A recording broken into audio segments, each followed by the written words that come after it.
রাজস্থান পর্বের শেষ গন্তব্য যোধপুর রাজস্থানের দ্বিতীয় বৃহত্তম শহর। রাজস্থানের অন্যতম জনপ্রিয় এই পর্যটন কেন্দ্রটি ব্লু সিটি বা নীল শহর নামেও জনপ্রিয়। কলকাতা তথা ভারতের প্রায় সমস্ত বড় স্টেশন থেকেই এখানে সরাসরি ট্রেন যোগাযোগ ব্যবস্থা আছে। যোধপুরে আজ আপনাদের সাথে ঘুরে দেখব উমেদ ভবন, মেহরানগড় ফোর্ট, যশবন্ত থাডা, ম্যান্ডোর গার্ডেন এবং কায়লানা লেক। সাথে দেখব কেন যোধপুর শহরকে বলে ব্লু সিটি আর কোথায় হয় জিপ লাইন অ্যাক্টিভিটি।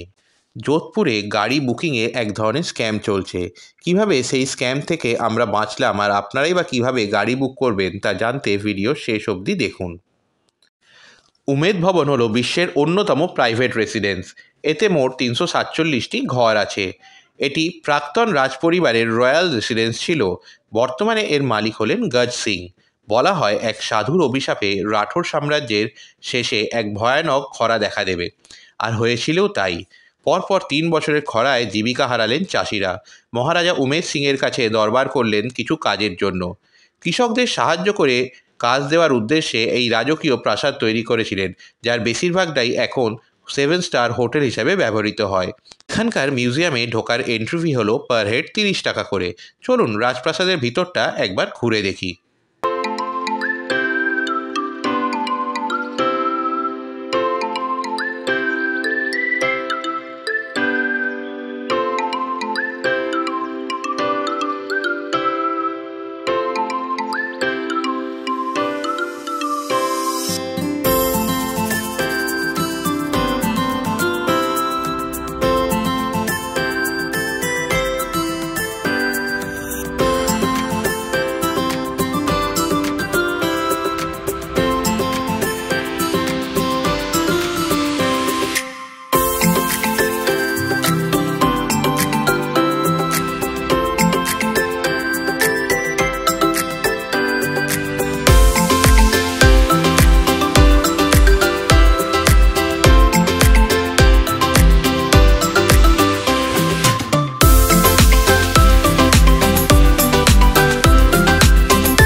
এরপর আমরা চলে গেলাম প্রায় 1200 একর জায়গা জুড়ে অবস্থিত মেহরানগড় ফোর্ট দেখতে। মিহির অর্থাৎ সূর্য এবং গড় বা দুর্গ থেকেই নাম হয়েছে মেহরানগড় ফোর্ট। যদিও দুর্গটি 1459 সালে যোধপুরের প্রতিষ্ঠাতা যোধারাও শুরু করেছিলেন, তবে বর্তমান দুর্গের বেশিরভাগটাই তৈরি হয়েছে মহারাজা যশবন্ত সিংয়ের সময়কালে। এর মধ্যে রয়েছে 7টি দরজা বা পোল। এর ভেতরকার মিউজিয়ামে রয়েছে মতিমহল, ফুলমহল, শীষমহল, দৌলতখানা। জাদুঘরে রয়েছে পালকি, হাওদা, বিভিন্ন বাদ্যযন্ত্র ও আসবাবের সংগ্রহ।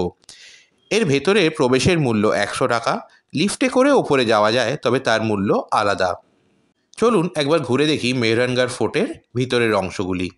নামার সময় আপনারা জিপ লাইন অ্যাক্টিভিটি এরিয়া দেখতে পাবেন, চাইলে একটু অ্যাডভেঞ্চারও করে নিতে পারেন।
মূল শহরটি প্রায় সব ঘরগুলি নীল রঙের বলে একে ব্লু সিটি বলা হয়। যদি ব্লু সিটি ওয়াক করার সময় না হয়ে থাকে তবে এই মেহরানগড়ের ফোর্টের ওপর থেকে কিন্তু খুব ভালো ভিউ পাওয়া যায়। মেহরানগড় ফোর্টের ঠিক নিচেই অটো স্ট্যান্ডের কাছে হাঁটা দূরত্বে রয়েছে যশবন্ত থাটা। এটি মহারাজা সর্দার সিং তার পিতা যশবন্ত সিংয়ের স্মরণে বানিয়েছিলেন। এটি রাজবংশের শ্মশান হিসাবেও ব্যবহৃত হয়। সেনোটপগুলি মাকরানা মার্বেল দিয়ে তৈরি। এর প্রবেশ মূল্য 30 টাকা। মন্দির ও স্মৃতিসৌধ সমৃদ্ধ ম্যান্ডার গার্ডেন বা ম্যান্ডোর বাগান যোধপুরের অন্যতম একটি আকর্ষণীয় জায়গা। 1793-তে তৈরি মহারাজা অজিত সিংয়ের ছেত্রী বা ছাতা এখানকার বিখ্যাত। এই প্রবেশ মূল্য 10 টাকা, তবে 20 টাকা দিয়ে আপনারা টয় ট্রেন করেও পুরো জায়গাটি ঘুরে দেখতে পারেন। ম্যান্ডোর গার্ডেনটি ঘুরে দেখতে দেখতে আপনারা যদি চান আমাদের চ্যানেলটি সাবস্ক্রাইবও করে নিতে পারেন।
এরপর আমরা চলে গেলাম যোধপুর থেকে 8 কিলোমিটার পশ্চিমে অবস্থিত কায়লানা লেক দেখতে।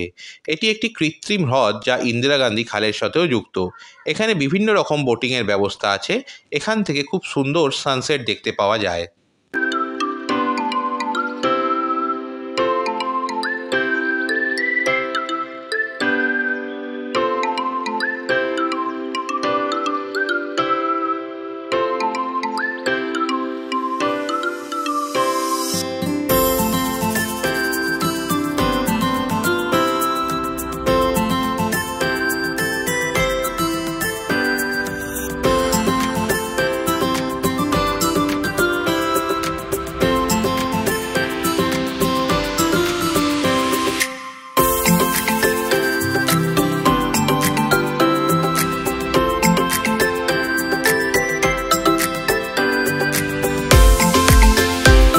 এবার আসি যোধপুরের সেই গাড়ির স্ক্যামের কথায়। আমরা হোটেল থেকে উমেদ ভবন যাব বলে একটি ওলা বুক করেছিলাম। ওলার ভাড়া দেখিয়েছিল 169 টাকা, কিন্তু নামার পরেই ওলা ড্রাইভার চেয়ে বসেন 230 টাকা। আমরা যখন তাকে বলি যে আমাদের অ্যাপে 169 টাকা দেখাচ্ছে, তখন উনি বলেন না, আমাকে 230 টাকাই দিতে হবে। যেহেতু আমাদের নিজস্ব ট্রাভেল এজেন্সি আছে এবং ওখানকার সমস্ত ট্রাভেল এজেন্টের সাথে পরিচয় এবং হোটেলের সাথে পরিচয় থাকার জন্য আমরা সাহস করেই বলতে পারি যে আপনি যা চাইছেন সেটা অনেকটাই বেশি, আমরা সেটা দিতে পারবো না।